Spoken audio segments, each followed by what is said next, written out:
একটি ছোট্ট গ্রামের ওমর নামে একটি ছেলে বাস করত। ওমর ছোটবেলা থেকেই বড় বড় স্বপ্ন দেখত। তার বাবা একজন কৃষক ছিলেন এবং পরিবারের আর্থিক অবস্থা খুবই সাধারণ ছিল। কিন্তু অর্জুনের চোখে ছিল এক অদম্য জেদ, গ্রামের গণ্ডি ছাড়িয়ে বড় কিছু করার স্বপ্ন। গ্রামের স্কুল থেকে পড়াশোনা শেষ করার পর ওমর শহরে যাওয়ার সিদ্ধান্ত নেয়। শহরে কাজ খুঁজতে গিয়ে সে নানান বিপদের সম্মুখীন হয়। সে অনেক জায়গায় আবেদন করে, কিন্তু অভিজ্ঞতার অভাবে বারবার ব্যর্থ হয়।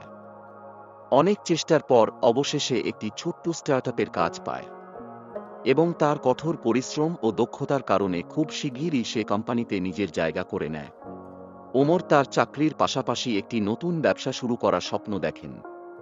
সে তার বন্ধুদের সাথে মিলে একটি নতুন প্রজেক্ট শুরু করে।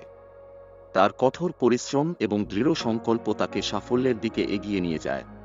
বছরের পর বছর কঠোর পরিশ্রমের মাধ্যমে ওমরের স্টার্টআপ একটি বড় কোম্পানিতে পরিণত হয়। এখন সে তার গ্রামের যুবকদের কাজের সুযোগ দিচ্ছে এবং তাদের অনুপ্রাণিত করছে। তার স্বপ্ন কেবল পূর্ণ হয়নি, বরং অন্যদের স্বপ্নকেও পাখা দিয়েছে। ওমর এখন গ্রামের ও শহরের যুবকদের অনুপ্রেরণা যোগাতে বক্তৃতা দেয়। সে তার সংগ্রামের গল্প শোনায় এবং শেখায় যে কখনো হাল ছেড়ো না। স্বপ্ন পূরণের জন্য সাহস ও পরিশ্রম সবচেয়ে জরুরি। পরবর্তী ভিডিও পেতে চ্যানেলটি সাবস্ক্রাইব করে পাশে থাকা বেল আইকনে প্রেস করুন।